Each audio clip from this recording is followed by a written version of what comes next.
Hare Nama eva kevalam kalo nasteva nasteva nasteva gatiranyata.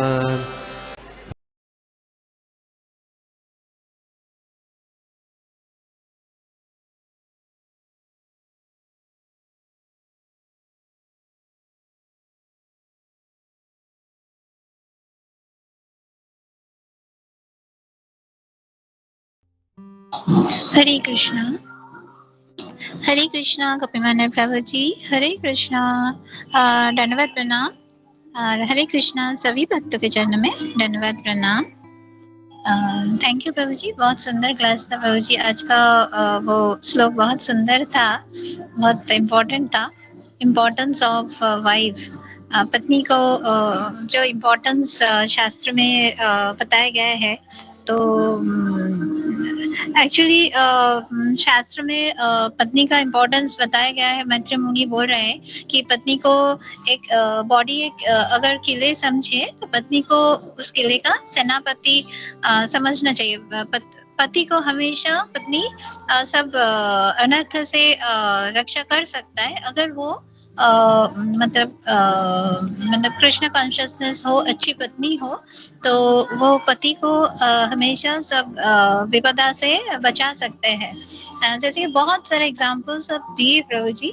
जैसे आग से कोई मतलब एग्जाम्पल क्या है, प्रभुपाद ने हमेशा बोले हैं क्योंकि गृहस्थ इज वेरी इंपॉर्टेंट, क्योंकि गृहस्थ सभी गृहस्थ ही एक है जो कृष्ण कॉन्शियस ने के साथ मतलब सभी फैमिली को, मतलब अपना पति को, बच्चे को, सभी को कृष्ण कॉन्शियसनेस में लाके या कृष्ण को सेंटर करके सब कुछ काम कर सकता है। तो पत्नी का ये काम है कि वो अच्छी तरह से मतलब धीरे धीरे पति को, अगर पति कृष्ण कॉन्शियसनेस अपने से ही है तो वो तो बहुत ही अच्छा है। लेकिन अगर नहीं लेकिन अगर नहीं हो तो पत्नी का it's a very important duty कि वो अपना पति को कृष्ण कॉन्शियसनेस में लाके उनको भगवान का सेवा पूजा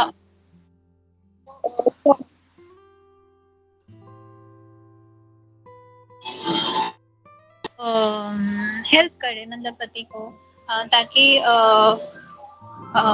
भगवान का सेवा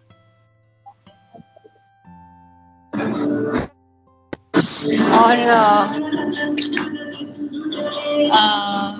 और फिर प्रभुपाद ने ये जो श्लोक में प्रभुपाद ने इसमें अपना पर्पट में बताए प्रभु जी कि ये जो सेक्स लाइफ के बारे में प्रभुपाद ने बताया कि सिर्फ गृहस्थ की ये छूट मतलब अलाउ किया गया है।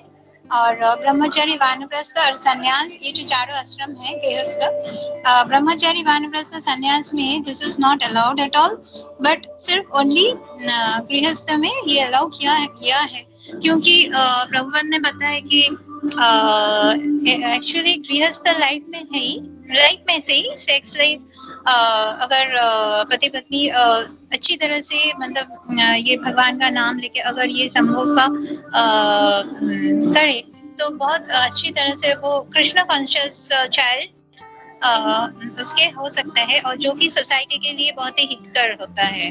जैसे कि वो अगर and there is also one thing it's very important कि माता पिता का भी रोल इधर है, मतलब पत्नी का भी, कि अपना चाइल्ड को अच्छी तरह से सब संस्कार, जैसे कि वो पति का रक्षा करते हैं, चाइल्ड को भी अच्छी तरह से संस्कार दे, अच्छी एक सिटीजन बनाए, कि ताकि हमारा सोसाइटी में सारा जो ये अभी नाउअडेज ये जो प्रॉब्लम्स होता है, बहुत सारा डिस्टरबेंसेस आता है, ये सब धीरे धीरे कम हो सकता है। उसकी मेन जिम्मेदारी है वाइफ का, मतलब एक फैमिली में वाइफ का जो इम्पोर्टेंस होता है बहुत ज्यादा होता है पत्नी का। उनका फैमिली के मतलब पत्नी को अपना फैमिली को बहुत अच्छी तरह से संभालना चाहिए। और ये इस अपनी एक जो बताए प्रभुपाद ने जो भी ये बोला है, इट्स वेरी इंपॉर्टेंट कि man who possess a good wife does not create disturbance in society.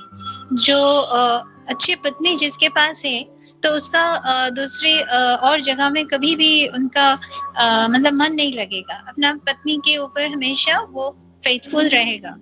तो ये और फिर अपने गुरु के बारे में बताएं कि वो जो गुरु भी सब हमें रिजिड और सिस्टमेटिक ट्रेनिंग देते प्रभुपाद जब बताए। और गृहस्थ आश्रम में भी ये सिस्टमेटिक और रिजिड ट्रेनिंग होना चाहिए, नहीं तो वो सोसाइटी में प्रॉब्लम हो सकता है। और फिर प्रभु आपने बहुत सारा वो जो अजामिल का एग्जाम्पल्स दिए कि हमें आँख से हमें भटक सकते हैं, आँख के फिर जीवा से कुछ अलग सा खाए तो हमारा मन अलग हो सकता है। लेकिन हमें क्या खाना चाहिए, हमेशा सात्विक और प्रभुपाद ने बताया हमेशा हमें कृष्ण प्रसाद लेना चाहिए। और फिर अगर एक फैमिली में कृष्ण प्रसाद का ये हो जाता है कि सभी कोई कृष्ण प्रसाद लेते हैं तो चेतना भी बहुत शुद्ध हो जाता है। और फिर ये सोसाइटी में कुछ गलत काम करने का ये जो मन में नहीं आता है, हमेशा सभी के साथ अच्छे व्यवहार सात्विक व्यवहार होता है। सात्विक खाने से ये सब गुण सात्विक गुण मनुष्यों के भीतर आ जाता है। और फिर आजकल जो है हम लोग देखते हैं हस्बैंड वाइफ के भीतर रिलेशन ठीक नहीं होता है, क्योंकि एक तो प्रॉब्लम मेरा क्वेश्चन है प्रभु, ये क्या ईगो के कारण होता है ज्यादा? और फिर प्रभु हस्बैंड वाइफ का जो रिलेशन अब खराब हो रहा है अभी, आगे का आगे तो नहीं होता है, क्योंकि आगे का जो जनरेशन होता था मतलब हस्बैंड वाइफ में बहुत सारा बहुत मतलब लव रहता था और फिर ट्रस्ट रहता था। लेकिन अभी ये सब चला जा रहा है, ट्रस्ट लव ये सब कुछ दिखाई थोड़ा कम हो जा रहा है धीरे धीरे। तो अगर लव और फेथफुलनेस ये जो कम हो जाएगा तो ये तो प्रॉब्लम होता ही है। लेकिन और फिर अपने थोड़ा बताए प्रभु, ये जो लिमिटेड आहार निद्रा भाई मदन ये सब एक लिमिटेड होना चाहिए, ज्यादा नहीं होना चाहिए। और फिर आपने जो बताया प्रभु, और मेरा क्वेश्चन था प्रभु कि अभी जो हो रहा है हस्बैंड वाइफ के रिलेशन में जो ये प्रॉब्लम्स बहुत सारा आ रहा है, बहुत डिवोर्सेस होता है, डिवोर्स केसेस, तो ये क्या ईगो की वजह से प्रभु? और ये थोड़ा मुझे जानना है। हरे कृष्णा। थैंक यू प्रभु जी, धन्यवाद, प्रणाम।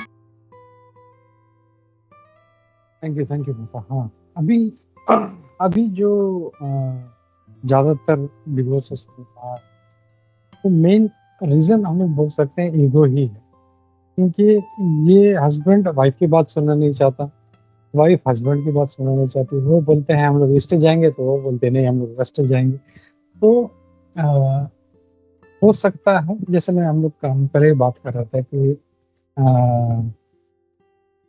दो लोग हैं तो उनका मन भी अलग रहे। जितने प्रकार के लोग हैं जतो पत ततो मत, जितना लोग हैं उतना मत रहेगा।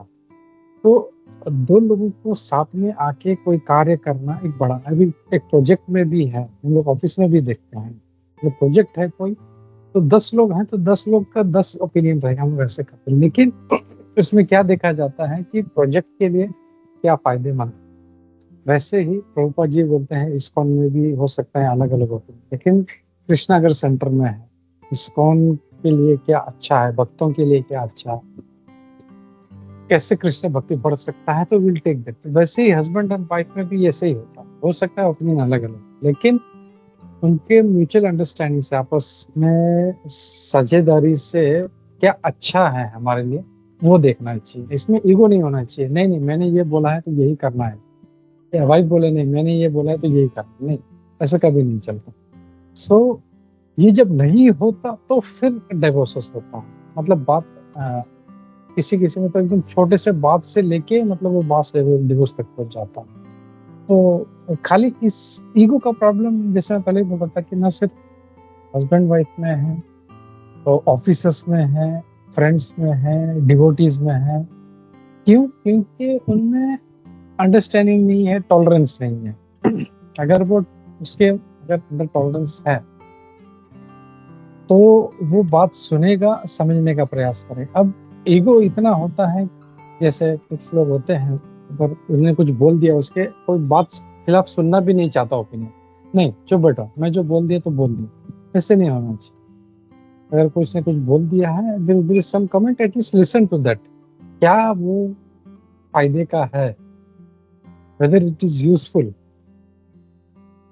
वो काम का है तो then we can take it. If नहीं, हम लोग पहले ही नहीं नहीं नहीं नहीं हमको नहीं करना है, हमारा बात नहीं सुनना है, तो बस फिर वैसे नहीं होता। तो फिर ये जब चाहे हस्बैंड वाइफ हो या कलीग्स हो या डिवोटीज आपस में या फ्रेंड्स हो, तो वो अगर बना के रखना है रिलेशन, तो वो फिर थोड़ा सा आगे पीछे मतलब एडजस्टमेंट करते हुए हम लोग को चलना है। हरे कृष्ण माता, I hope that answers your question. Yes, yes, Prabhu. Thank you so much, Prabhu. Hare Krishna. Thank you माता, हरे कृष्णा। या और अगर किसी का कोई कमेंट प्रश्न नहीं है, यस विजय माता जी। हरे कृष्णा प्रभु जी। मेरा क्वेश्चन इज रिगार्डिंग गुरु का क्वालिटीज। जब आपने बताया, वन ऑफ द थिंग्स आपने मेंशन किया कि रिजिडिटी या स्ट्रिक्टनेस। प्रभु जी, मेरा question, see as a teacher थोड़ा I face certain things, so इसलिए I just wanted to ask, particularly given the current generation. वो एक रूल है, तो if we believe in that rule, हम ऑटोमेटिकली वो रूल को फॉलो कर सकते हैं और करेंगे। अगर वो रूल में बिलीव नहीं करते हैं, तो टीचर का रोल ये है कि वो रूल का महात्म्य समझाना चाहिए, to the students, to the disciples, because ये थोड़ा जस्ट ब्लाइंडली फॉलो करने से एटलीस्ट मेरे ख्याल से वो पतन जल्दी हो जाता है, because we don't believe in that. So गुरु का रोल ये भी है। I don't know Prabhu, just पूछ रही हूँ कि गुरु का just rule, not only laying down the rule, but वो कुछ लोगों के लिए, कुछ लोग तो ऐसे ही फॉलो करते हैं, पर कुछ लोग वो लॉजिक से अटैक करते हैं कि नहीं नहीं, why should I follow this rule, ये क्यों है ये रूल को भी वो बदलते हैं, सो और कोशिश करते हैं। मे बी रूल रॉन्ग है, पता नहीं, पर द पॉइंट इज वो कैसे हम बैलेंस कर, ये दोनों को कैसे बैलेंस कर सकते हैं प्रभु जी, बिकॉज फॉलो करना है, पर the person is not understanding, उसको अंदर से अंडरस्टैंड होने से वो फॉलो करेगा। सो गुरु का रोल ये भी होता है कि to make them understand, so that वो अंदर से they believe in that rule and वो फॉलो करेंगे। हरे कृष्णा प्रभु जी। थैंक यू माता, वेरी नाइस क्वेश्चन माता। तो या जैसे मैं बोला था, जितने लोग हैं उतना माइंड होता है, नॉट एवरीबडी, इवन हमारा जो 5 उंगली है ये भी एक जैसा नहीं है। तो इट हैपन्स कि इवन प्रभुपाद जी के समय थे, तो प्रभुपाद जी ने जब बोलते थे तो not everybody immediately took up. जैसे कोई प्रोग्राम में गए तो वहाँ पे 100-150 लोग होते थे, इवन ओनली अ फ्यू टुक। तो वैसे ही अगर हम लोग एज ए गुरु या स्पिरिचुअल मास्टर अगर हम लोग कहें, तो I will try to say whatever I know और whatever I have heard, यथामति यथा श्रुता। तो जैसे प्रभुपाद जी ने किया, प्रभुपाद जी न सिर्फ उसको बताते थे फिलोसफी को या रूल को, लॉजिक्स को, he himself used to explain also. और इसके लिए हम लोग देखते हैं कि प्रभु जैसे दूसरे जो ऑर्गेनाइजेशन है वहाँ पे सिर्फ लेक्चर होता है, नाच गाना होता है, कीर्तन होता है, सब होता है, लेकिन क्वेश्चन आंसर कहीं किसी ऑर्गेनाइजेशन में, यू टेक एनी, तो इट इज ओनली इस्कॉन, जहाँ पे क्लास होता है, क्लास के बाद प्रभुपाद जी स्टार्ट किया, no you ask question, because there are intelligent people वहाँ पे। जो इंटेलिजेंट लोग हैं, हम लोग जब उनको अप्रोच करते हैं तो दे विल थिंक अरे ऐसा क्यों, तो for them this method is there. तो व्हेन दे आस्क तो उनको बताया जाता है फिर ऐसा है ऐसा है। तो उसमें भी हो सकता है कि सम रूल्स में बी टेकन इजीली, सम में बी नॉट। जैसे अगर हम लोग देखें प्रभुपाद जी वेस्टर्न वर्ल्ड में गए तो इवन उन्होंने रशिया जैसे कम्युनिस्ट कंट्री में प्रीच किया, वेस्टर्न कल्चर में प्रीच किया, इवन मुस्लिम कंट्रीज कंट्री में प्रीच किया। तो it was very very challenging बोल सकते हैं हम लोग को। And he not only told the rule, न सिर्फ उनको रूल बताया लेकिन उनको एक्सप्लेन भी किया। So that is the expertise, वो गुरु का दक्षता है कि कितने अच्छे से वो उसको समझा। क्योंकि देखो अगर टीचर सिंपली से अगर गुरु अच्छा नहीं या टीचर अच्छा नहीं, जैसे कोई हम लोग को मैथ्स का एक या ज्योमेट्री का एक थियरम सीखना है, अगर टीचर अच्छा एक्सप्लेन नहीं कर पा रहा है तो स्टूडेंट विल नेवर अंडरस्टैंड। लेकिन एक जो अच्छा टीचर है ही विल मेक श्योर कि जो सबसे डल स्टूडेंट है उसके भी दिमाग में वो घुसा देता है।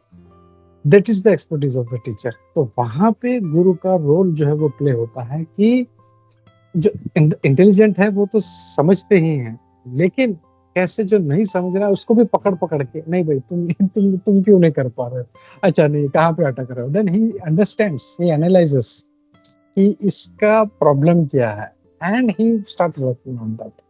एंड दैट्स व्हाई गुरु जो होता है he has personal touch with the disciples, और वो उनसे मिलते हैं और फिर अपने जीवन में कोई कोई दिक्कत है, गुरु महाराज ऐसा चल रहा है या वैसा चल रहा है, ही एक्सप्लेन्स, ओ ठीक है अच्छा तुम ऐसा करो। जैसे प्रभुपाद जी के पास भी आते थे तो ही नोज वेरी वेल कि इसको क्या इंस्ट्रक्शन देना है, इसको क्या, maybe there are 10 people, तो उनको मतलब जैसे मधुसूदन प्रभु जी बोलते हैं, एक होता है जेनरिक होता है, एक स्पेसिफिक इंस्ट्रक्शन होता है। एक जेनरिक इंस्ट्रक्शन है सबको, और एक स्पेसिफिक होता है कि हर किसी का अपना अपना तरीका है और उसको उसी की तरह वो समझ में आए। तो गुरु जो है दोनों इंस्ट्रक्शंस देते हैं, जेनरिक भी देते हैं कि ये करना है, और उसमें से फिर कुछ जो होते हैं वो फॉलो करना शुरू करते हैं।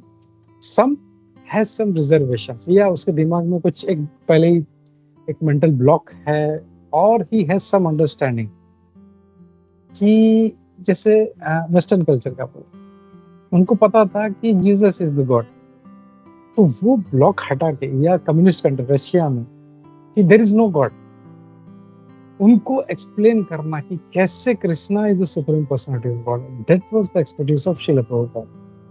तो वो गुरु का जो है that is the expertise of a guru, and वो जितना अच्छे से करेगा उतने अच्छे जो उसके जो स्टूडेंट्स हैं वो उतने अच्छे से पकड़ पाए। And you being a teacher you can understand this thing very well, because you yourself माताजी खुद टीचर है और खुद कई स्टूडेंट्स हैं उनके माताजी के। तो ये हम लोगों को, और उन्होंने मतलब देखते हैं कि कई सारे जो हैं टीचर से कोई जैसे एक हम लोग भी अपने जमाने में याद है, कोई हमारा फेवरेट टीचर हुआ करता था, ये हमारा फेवरेट टीचर है, नहीं ये टीचर मुझे पसंद नहीं। Why is that?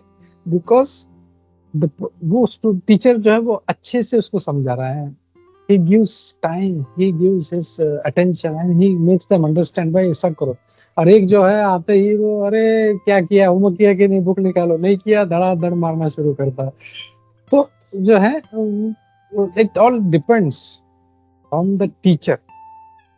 तो या हम लोग को from the point of view of Krishna consciousness हम लोग को सबको philosophy देना है, लेकिन not everybody is going to move ahead in that direction immediately। कुछ लोग हैं पकड़ेंगे, जैसे मैं एग्जाम्पल देता हूँ हमेशा, कुछ लोग हैं इमीडिएटली 1 साल में आगे निकल गए, कुछ लोग हैं 4 साल 5 साल है, 3 साल हो गए, 10 साल हो गए, but still they are holding to something, I don't know why. तो एक चीज है स्टूडेंट को भी आगे आना है कि भाई मेरा ये प्रॉब्लम है, आप मुझे बताइए कैसे, क्योंकि उसका इनिशिएटिव होना चाहिए कि मुझे आगे बढ़ना है, मुझे कुछ पढ़ाई करना है। स्टूडेंट को पढ़ाई नहीं करना है तो वो कभी नहीं आगे आएगा। और वो जब आगे आता है then it is teacher's role कि हाँ भाई तुम्हारा प्रॉब्लम क्या है बताओ। तब वो बोलता है सर ये 2+1 तो मेरे को 3 समझ में आता है, लेकिन 5-6 भी मेरे को नहीं समझ में आता, ये कैसे हो सकता है। तो दैट इज टीचर्स रोल। तो ये जो है I think this can clear your doubt, I hope so, I don't know. Hare Krishna Mata. Yes, Prabhuji, you've explained it very well. Thank you, Prabhuji. Hare Krishna. Thank you माता। हरे कृष्ण, आनंद प्रणाम। ये विश्वम्बर प्रभु जी। आपको काफी सुंदर आपका क्लास हमेशा रहता ही है, और आज भी काफी अपने अच्छे से क्लास दिया, और बहुत सिंपल तरीके से मतलब जो हमारा चल रहा है ये गृहस्था का, उसको आपने अच्छे से बताया, पुराने जमाने के बारे में बताया, कैसे पुराने जमाने में हम तो जो टीचर्स हमको भय दिखाते थे उसकी वजह से हम थोड़ा बहुत पढ़ते थे, और अभी तो बिल्कुल भय खत्म हो गया है, और बिल्कुल ये व्यवहारिक उदाहरणों से आपने बताया। और इसका मैं बस एक ही चीज कहना चाहता था कि जो जितनी भी समस्याएं चल रही हैं गृहस्थ आश्रम में चल रही हैं, चाहे ब्रह्मचारी आश्रम में भी चल रही हों या चाहे हमारे रिलेशन में चल रही है, तो इसका एक वही जो आपने अभी बताया कि हमारे सेंटर में जब तक कृष्णा नहीं है, जब तक हम कुछ भी सेटल नहीं हो पाएगा। और कृष्णा हमको प्रभुपाद जी दे के गए हैं, तो हमारा एक ही उद्देश्य होना चाहिए, किसी भी तरीके से जब हम प्रचार करते हैं तो ये उद्देश्य प्रभुपाद जी का भी सफल होता है और हमारा जीवन भी सफल होता है। तो एक छोटा सा इंसिडेंट याद आ रहा था प्रभु जी, अभी प्रभु जी से मैंने सुना था कि बोले बहुत समय पहले दिल्ली की बात बता रहे थे वो, कि 2 हस्बैंड वाइफ थे और उनकी नौबत आ गई थी डिवोर्स तक, डिवोर्स उनका होने वाला था। एक सेकंड रोज में ईयरफोन हटा देता हूँ। तो प्रभु जी उनका डाइवोर्स तक बात पहुंच गई थी, और डाइवोर्स तक में उनको जो जज जो फैसला सुनाते हैं उन्होंने उनको लास्ट तारीख दे दी थी कि आप अगली बार आओगे तो हम आपको डाइवोर्स आपका करा देंगे क्योंकि आपकी बनती नहीं है। तो कृष्णा का या प्रभुपाद जी का कुछ ऐसा हुआ कि वो जो फीमेल माता जी थी वो पता नहीं किसी तरीके से कृष्ण कॉन्शियसनेस से जुड़ गई इस्कॉन से, और ये इतना मिराकल हुआ कि वो प्रभु भी कहीं ना कहीं इस्कॉन से जुड़ गए 15 दिन के लिए। वो बहुत डिस्टर्ब थे, तो उनको धीरे धीरे हुआ कि सारा ज्ञान मिलने लगा, लेकिन अभी भी उनका पत्नी के प्रति से ईर्ष्या जा नहीं रही थी, लेकिन थोड़ा बहुत ज्ञान भी आने लग गया था। उधर से पत्नी को भी सेम यही हो रहा था। तो जब वो अगली बार जब उनकी जो वो जज के सामने जब वो वापस आए तो दोनों तिलक लगा के आए थे। तो पत्नी ने पति के बारे में सोचा कि ये देख अभी भी मेरे को फॉलो कर रहा है, मैं तिलक लगाने चालू की तो देख मेरे को देखे देखे ये भी इस्कॉन पहुंच गया। और वो उसके बारे में सोच रहा था कि देख नकल की जाने की आदत जाती नहीं है ये वो। तो फिर लास्ट में उनसे जज ने पूछा क्या अभी भी आप सोच लो क्या सोचना है आपको ये वो। तो थोड़ा बहुत क्या शास्त्र प्रभुपाद जी की वाणी जा चुकी थी, तो दोनों का एक ही निकला कि अभी हमको थोड़ा और समय चाहिए। जो लास्ट तक भी वेट कर रहे थे कि हमारा आज ही हो जाए, लेकिन जज ने तारीख दे दी आगे की। जब अगली तारीख आई तो उन्होंने खुद ने बोला अभी हमें और समय चाहिए, और समय चाहिए। तो उन्होंने अपने अपने जो गए थे उनसे बात की, और कुछ समय उन्होंने और बोला ठीक है हम 10-15 दिन और साथ में रहते हैं, फिर हम डिसाइड करेंगे कि हमें अलग रहना है नहीं। 10-15 दिन उन्होंने साथ रहे, सुबह को जपा किया, सेम दोनों का प्रोसेस एक ही हो गया। उसको भी सुबह को जल्दी उठना था मंगला के लिए, तो उसको भी जल्दी उठना था, उसको भी 16 माला करना था, उसको भी 16 माला करना था। तो दोनों का सेंटर एक ही बन गया, और दोनों ने डिसाइड किया कि अब हम साथ रहेंगे। तो वो दोनों साथ रहने लगे, और प्रभु जी बता रहे थे कि आज वो दोनों इतने अच्छे प्रचारक हैं कि जिनके घर पे ये प्रॉब्लम आती है ना, तो उनको बहुत अपने पास बिठा करके उनको सॉल्यूशन कर देते हैं वो। तो कृष्ण कॉन्शियसनेस हमारे जीवन में कितना इम्पोर्टेंट है, और कैसे हम दूसरों को दे सकते हैं, क्योंकि हमारे पास देने के लिए बस यही है। प्रभुपाद जी भी बताते थे कि फॉरेनर्स के लिए कि ये वो भारत में हमारी बिल्डिंगें देखने नहीं आते, ये तो इनके पास बहुत है वहां पर, ये तो भक्ति के लिए यहाँ पर आए हैं। जो बड़ी बड़ी हमारे पास कारें हैं भारत में या जो भी है, ये इनके लिए नहीं आए इधर, ये तो अमेरिका में पहले से ही है, ये तो भक्ति के लिए यहाँ पर आए हैं। तो एक हमारे पास जो किसी को देने के लिए सबसे अच्छा गिफ्ट है, तो मैचलेस गिफ्ट यही है कि हम किसी को कृष्ण कॉन्शियसनेस दे सकें, और हमारा जीवन भी यही है कि हम किसी भी तरीके से प्रभुपाद जी के मिशन को आगे बढ़ा सकें। हरे कृष्णा प्रभु जी, मैं बस यही शेयर करना चाहता हूँ। Hare Krishna. Thank you bro. या हम लोग देख सकते हैं कि कैसे जब भगवान सेंटर में आ जाते हैं तो ऑटोमेटिकली फिर जो है मनुष्य का स्वभाव भी चेंज हो जाता है।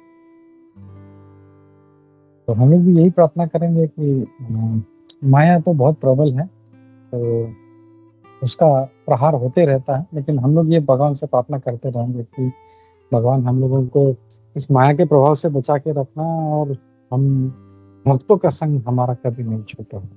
बस वही एक प्रार्थना करना कि भक्तों के आश्रय में रहे। ऐसा भक्तों के आश्रय में भी रहना में मतलब ये नहीं कि बस खाली हमने 1 घंटा उनसे सुन लिया बस हो गया, ऐसे नहीं। भक्तों के आश्रय में मतलब रहना मतलब जैसे ये जो काउंसलिंग सिस्टम है या मेंटरशिप सिस्टम है, इसमें रह के हम लोग को पूछते रहना है, प्रभु जी अब क्या करें, प्रभु जी अब क्या करें, माता जी अब क्या करें, प्रभु जी अब क्या। तो ऐसा करेंगे तो you can say we are taking association. बस दूर से हम लोग बैठे हैं, कोई पंडाल प्रोग्राम में बैठे हैं, वहां पे 1 घंटा सुना फिर आ गए और हो गया, प्रसाद खाया हो गया, नहीं। तो take association means to rub shoulders with the devotees, इनसे मिलना, बात करना, इनसे प्रेम बढ़ाना, बस खाली दोस्त हरे कृष्ण प्रभु, हरे कृष्ण प्रभु। तो दैट इज आल्सो ओके, मतलब बोलते हैं लव मात्र साधु संग, उससे भी असर होगा, लेकिन why to wait so long, let us, हमको आगे आना है, हम आगे जाएं और हम लोग भक्तों का जितना हो सके ज्यादा से ज्यादा उतना संग करें, और मंदिर में जाए, सेवा करें। वहाँ पे कोई वैष्णव लोग हैं, कहाँ पे कैसे सेवा कर सकते हैं, ये हम लोग को मौका ढूंढते हैं। तो विद दिस मैसेज मैं यहाँ पे रुकता हूँ। हरे कृष्णा, सभी भक्तों के चरणों में प्रणाम, सभी का बहुत बहुत धन्यवाद। ग्रंथराज श्रीमद् भागवतम की जय, श्रील प्रभुपाद की जय, इस्कॉन गोविंद की जय, सभी उपस्थित भक्तवृंद की जय। हरे कृष्णा। हरे कृष्णा प्रभु, बस मैं एक चीज और बोलना था। या प्रभु। श्री वल्लभ एजगिरे श्री वल्लभ प्रभु हमेशा एक बात कहते थे कि आपको जो यहाँ पे संघ मिल रहा है ना दामोदर देश के लिए, ये आपको भारत में मिलना बहुत मुश्किल होगा। तो इसीलिए आपको जा करके भारत में प्रचार करना है, भक्तों को बनाना है और उनका फिर आपको संघ करना है। तो अभी हमें नए भक्तों को बना करके चाहे कोई 2 माला भी कर रहा हो तो उनका भी हमें संघ करना है। और इवन भक्ति चारू महाराज ने एक दामोदर देश में एक बहुत बड़ी बात कही थी, बहुत बड़ा स्टेटमेंट दिया था कि अगर मेरे साथ कोई एक नवदीक्षित भक्त भी है ना, कोई जो नया जुड़ा है, तब तक मेरा पतन नहीं होगा। अगर मैं अकेला रहना चालू कर दूंगा तो मेरा पतन का बहुत बड़ा कारण है। तो हमें डिवोटी एसोसिएशन का बहुत ही ध्यान रखना अगर हमें है तो जीवन। हरे कृष्णा प्रभु जी। करेक्ट। बहुत बहुत धन्यवाद। तो हरे कृष्ण। तो याद है प्रभु श्री वल्लभ प्रभु यही कहते थे कि यहाँ पे जितना अच्छा एसोसिएशन मिल रहा है वो तुम्हें शायद नहीं मिले इंडिया में, इसलिए जाओ प्रचार करो, डिवोटीज बनाओ और फिर उनका संग। तो दैट्स एन इंटेलिजेंट पार्ट। धन्यवाद प्रभु जी इसको शेयर करने के लिए। हरे कृष्ण। मेघा, हरे कृष्णा, मेघा माता जी। हरे कृष्णा प्रभु जी, प्रणाम सभी भक्तों को प्रणाम। प्रभु जी एक सवाल था, जैसे हम ऐसा सोच करके ये हम पूछ नहीं पा रहे थे, पता नहीं ये कितना वैलिड है, मेरा सवाल नहीं जानते हैं। प्रभु जी जैसे ऐसे देखा जाता है ना, मतलब अभी भी ऐसे डे टू डे एग्जाम्पल में भी ऐसे देखने को आ गया कि एक गृहस्थ दीक्षित भक्त भी जो है ना, he is found in a illicit relationship।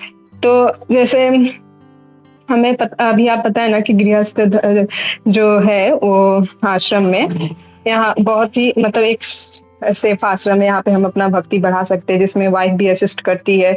और लेकिन कुछ ऐसे भी भक्त दिखते हैं जो कि उनका ये पतन हो जाता है, मतलब they found in such activity. प्रभु जी ये सवाल इसलिए हम पूछ रहे हैं ना, क्योंकि जब हम लास्ट टाइम पटना में थे ना, तो अभी जो ऐसा न्यूज आ रहा है जिस भी जो प्रभु जी के बारे में, उनसे हम क्लास लिए थे, मतलब किए थे, वो क्लास दे रहे थे श्रीमद् भागवतम क्लास। तो उनको बहुत डिस्टर्ब कर रहा है कि मतलब ये प्रभु जी जो व्यास आसन में बैठ करके ऐसा काम कैसे कर सकते हैं, मतलब। और फिर जैसे कि एक होता है ना कि हमें प्रभु जी को किस नजर से देखना चाहिए, मतलब ठीक है ऐसे 1000 में एक मिल गए तो ऐसा नहीं कि हम सबको जज करने लगे, लेकिन फिर भी एक रिस्पेक्ट बना रहे, वो कैसे हो सकता है प्रभु जी? हरे कृष्णा। मैं इसी बात से डर रहा था कोई ये पॉइंट उठाए।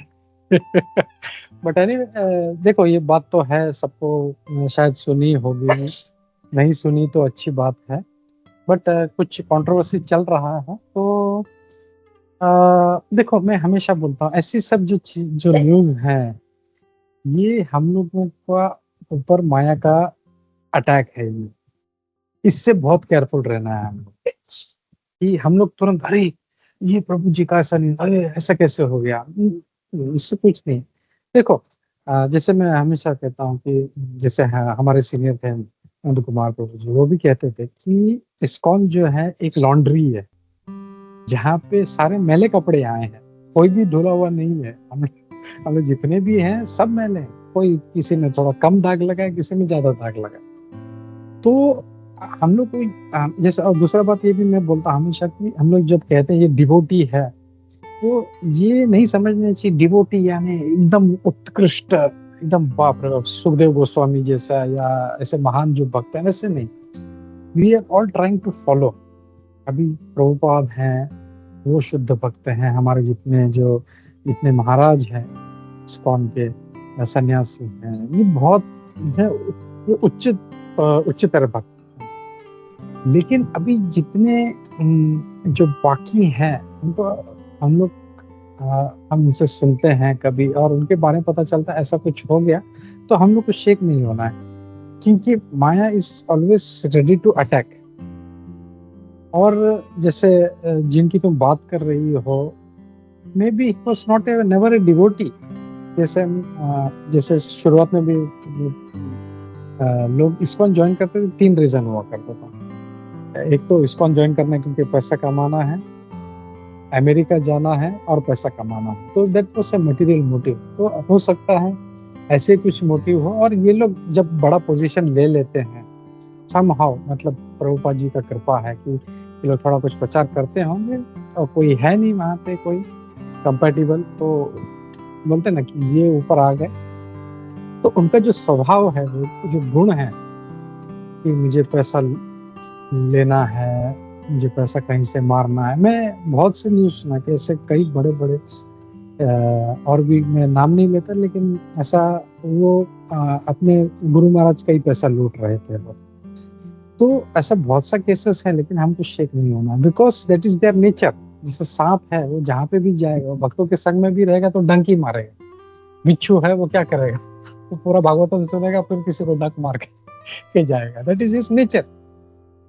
तो वैसे ही हर किसी का प्रकृति का गुण है, कोई तमोगुणी है, कोई रजोगुणी है, तो that is going to act.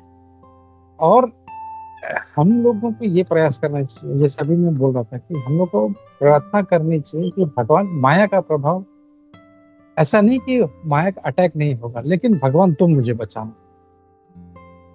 तो ये हम लोग को प्रेयर हमेशा करते रहना चाहिए। और अगर हमारा मोटिव मटेरियल है, जैसे बोलते हैं अन्य अभिलाषिता शून्य, और कृष्ण भक्ति के अलावा, कृष्ण साधु संघ के अलावा अगर दूसरा कोई हमारा मोटिव है, तो हम लोग कभी नहीं सुधरेंगे। हम लोग चाहे हम 25 साल हम लोग, या 40 साल 50 साल हम लोग इस्कॉन में रहे, सुबह से शाम हम लोग सुबह 4 बजे उठ के जप करें, लेकिन मोटिव अगर हमारा मटेरियल है, पैसा कमाना है, इलिसिट रिलेशन है, तो it is never going to improve.